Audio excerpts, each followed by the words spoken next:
I used your college fund for my dream house. Amanda's voice dripped with satisfaction through my phone speaker. You're never going back to finish your degree anyway. Time to grow up and face reality.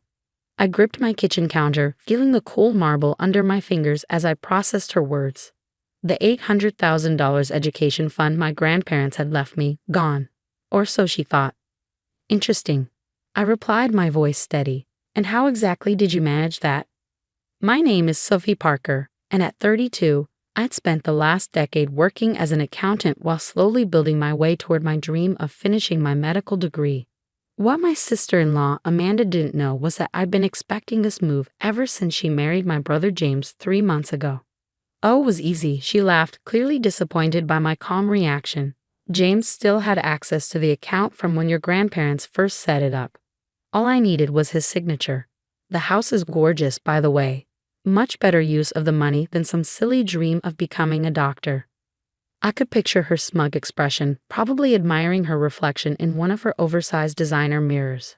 Amanda had swept into our lives like a hurricane 6 months ago, convincing my brother she was his soulmate after just 2 weeks of dating.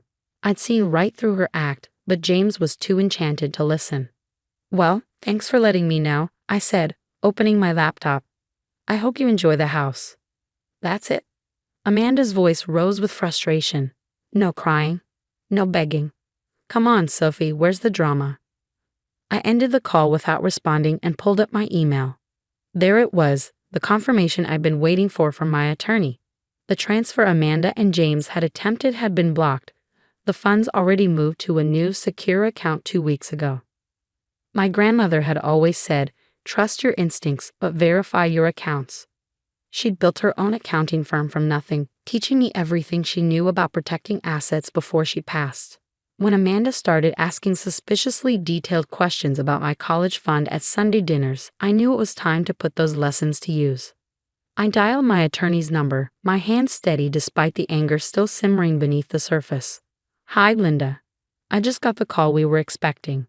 Has everything been documented? Every attempt they made to access the account has been recorded. Linda confirmed. The timestamps, the forged documents, everything. Your brother's signature appears to have been coerced. Do you want to proceed with pressing charges? I thought about James, my sweet but naive older brother. He'd always protected me growing up, standing up to bullies and helping me through our parents' messy divorce. Now he was married to someone who made those school-year bullies look like amateurs. Not yet. I replied, let's wait for them to realize the transfer failed. I want to see what Amanda does next. After hanging up, I walked to my home office and opened the bottom drawer of my filing cabinet. Inside was a thick folder labeled Grandma's Letters. I pulled out the most recent one, written just weeks before she passed away 2 years ago. My dearest Sophie, it read, I'm leaving you this money because I believed in your dream. Medicine isn't just a career for you, it's a calling. Don't let anyone tell you it's too late or too hard. And most importantly, don't let anyone take this opportunity from you. You're smarter than they think. Love, Grandma. I traced her signature with my finger, remembering how she taught me to analyze handwriting patterns when I was just 12. That knowledge had helped me spot the inconsistencies in James's signature on the transfer documents Amanda had submitted. My phone buzzed again. A text from James. Hey sis, Amanda's really excited about the house we're buying. I know the money was for your school, but you've got a good job already. Family should help family, right? I felt a familiar ache in my chest. James had always been terrible with money, jumping from one get-rich-quick scheme to another. Amanda had clearly figured that out within days of meeting him. Another text came through. The realtor needs the money by Friday. You're not mad, are you? I started typing a response, then deleted it. Let them figure out on their own that their plan had failed. Sometimes silence was the best reply. My computer pinged with an email notification. The medical school admissions office confirming my interview for next week. I'd already been quietly completing prerequisites at night while working full-time. The money from my grandparents wasn't just sitting in an account. It was an investment in my future, one I'd been carefully planning for years. I opened my blinds, looking out at the city skyline as the sun set. Amanda thought she had won. That she'd crushed my dreams with a few forged signatures and a smug phone call. She had no idea that she'd just walked into a trap of her own making. My grandmother's words echoed in my head. Sometimes the best revenge is letting people think they've beaten you, right up until the moment they realize they've beaten themselves. Friday was only 3 days away. I wondered what excuse Amanda would give the realtor when the money didn't appear in her account. More importantly, I wondered how she would explain to James why she tried to steal from his sister. I picked up my phone and texted Linda, "Send me everything you've documented. I want to be ready when this all falls apart." Then I turned back to my medical school application, a small smile playing at my lips. Amanda thought she was destroying my dream. Instead, she was about to learn a valuable lesson about underestimating the quiet ones in the family. Friday morning arrived with a storm of text messages from Amanda. "The bank says the transfer failed. What did you do? You think you're so clever, don't you? James is devastated. How could you do this to your own brother?" I sipped my coffee, reviewing the documented evidence Linda had sent over. Everything was there. Amanda's multiple attempts to access the account, the forged signatures, even recordings of her calls to the bank where she tried to impersonate me. My phone rang. "James. Sophie, we need to talk." His voice was tight with anxiety. "Amanda says there's some kind of problem with the transfer." "There is," I replied calmly. "Would you like to know what really happened? Or do you want to keep pretending your wife didn't just try to steal my education fund?" Silence on the other end. "Then it wasn't stealing. I signed the papers. We're family." "Did you actually sign them, James? Or did Amanda forge your signature after showing you different documents?" More silence. I could almost hear the pieces clicking into place in his mind. "Come over," he said finally. "Please, I need to understand what's going on." An hour later, I sat in a living room, my laptop open to display the evidence. Amanda paced behind the couch, her designer heels clicking against the hardwood floors she'd insisted they install last month. "As you can see," I explained, pulling up the forged documents, "these signatures don't match your usual handwriting, James.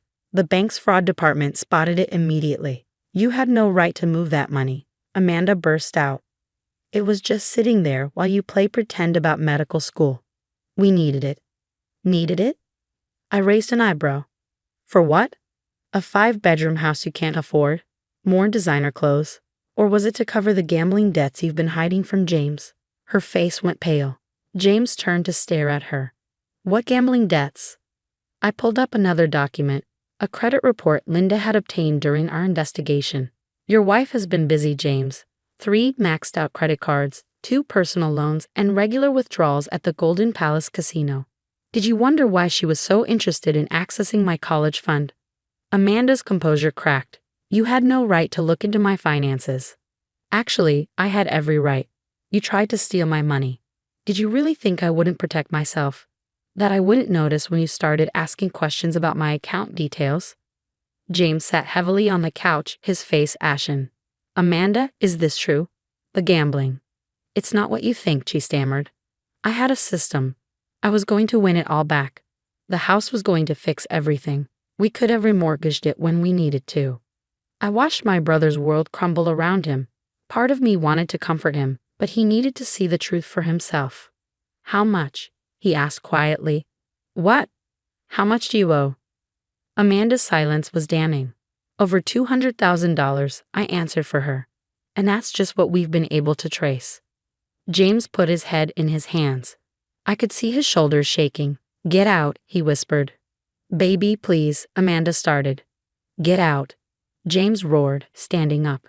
"You tried to steal from my sister. You forged my signature. You've been gambling away our savings. Get out." Amanda grabbed her purse, mascara running down her face. "Fine, but don't think this is over. I'll find a way to fix this." The door slammed behind her. James collapsed back onto the couch. "I'm so sorry, Sophie," he whispered. "I should have listened when you said something felt off about her. I wanted to believe someone could love me that much that quickly." I moved to sit beside him, pulling out an envelope from my bag. "Here," I said softly. "You'll need this." "What is it?" "Contact information for a good divorce lawyer," Linda recommended her, "and proof that Amanda has been planning this from the beginning." James looked through the papers, his face growing harder with each page. Text messages showing Amanda bragging to friends about marrying into a family with money. Bank statements showing transfers to offshore accounts. casino receipts dating back to before their wedding. She never loved me, did she? He asked, his voice small. No, I replied gently. But that's not a reflection on you. She's a con artist, James. She's done this before. His head snapped up. What? I pulled out the final document, a police report from 3 years ago. Another marriage, another theft, another devastated family. She disappeared before they could press charges, I explained. Changed her name and moved here. Started fresh with a new target. James was quiet for a long time, processing everything. Finally, he looked at me. The college fund, it's safe. I nodded. Grandma taught me well. The money was moved to a secure account weeks ago. Amanda's transfer attempts were blocked and documented. We have everything we need to press charges. Do it, he said firmly. Press charges. All of it.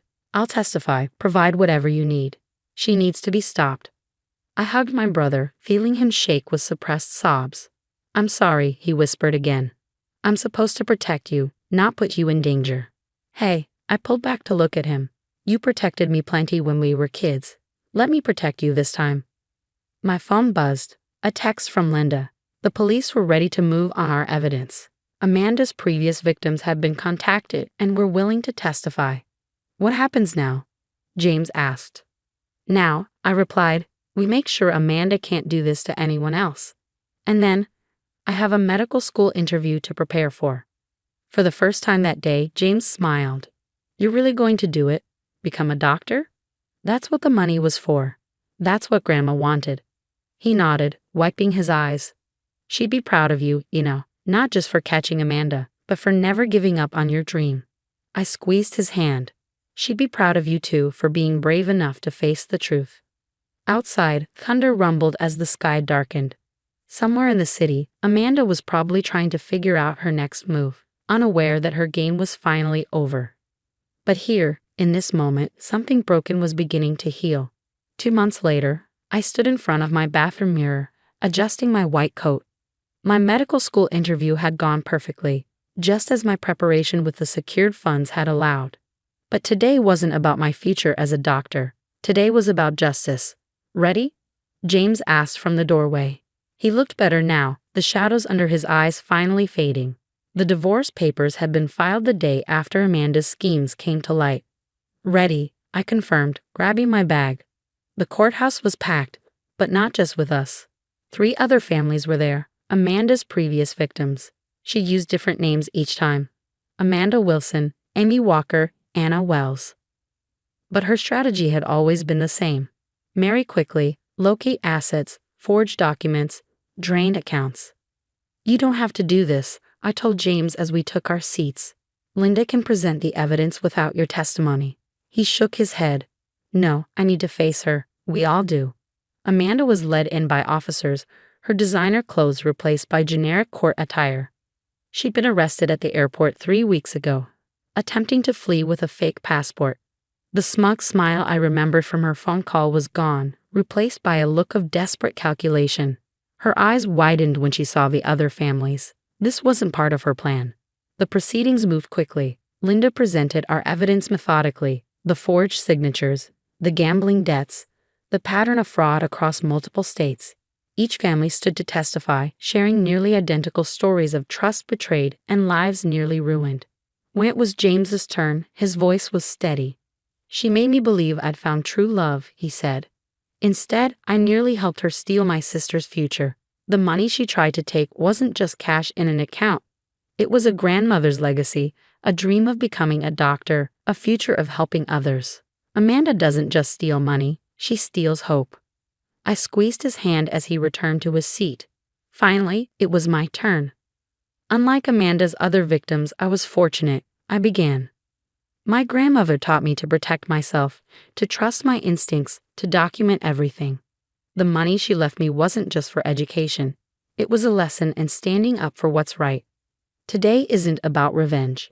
It's about making sure Amanda can't destroy any more families. The judge's verdict was decisive. Guilty on all counts. 5 years in prison, restitution to all victims, no possibility of early release. You think this changes anything? Amanda spat as they led her away. You're still just playing at being a doctor. You'll fail and I'll be out before you finish your first year. I smiled, thinking of my grandmother's words about letting people think they've won. Actually, I replied calmly, I start medical school next month. Your attempt to steal my dream just motivated me to work harder. So thank you, Amanda. You taught me that sometimes the best revenge is succeeding despite those who tried to stop you. Outside the courthouse, James turned to me. I found her ring, he said. The engagement ring I spent 3 months' salary on. It's fake, just like everything else about her. Sell it, I suggested. Use the money to start fresh. He shook his head, pulling out the ring. No, I want you to have it. Sell it and add it to your school fund.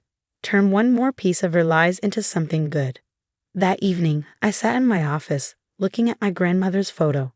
The acceptance letter from medical school lay on my desk, along with the latest statement from my secured education fund.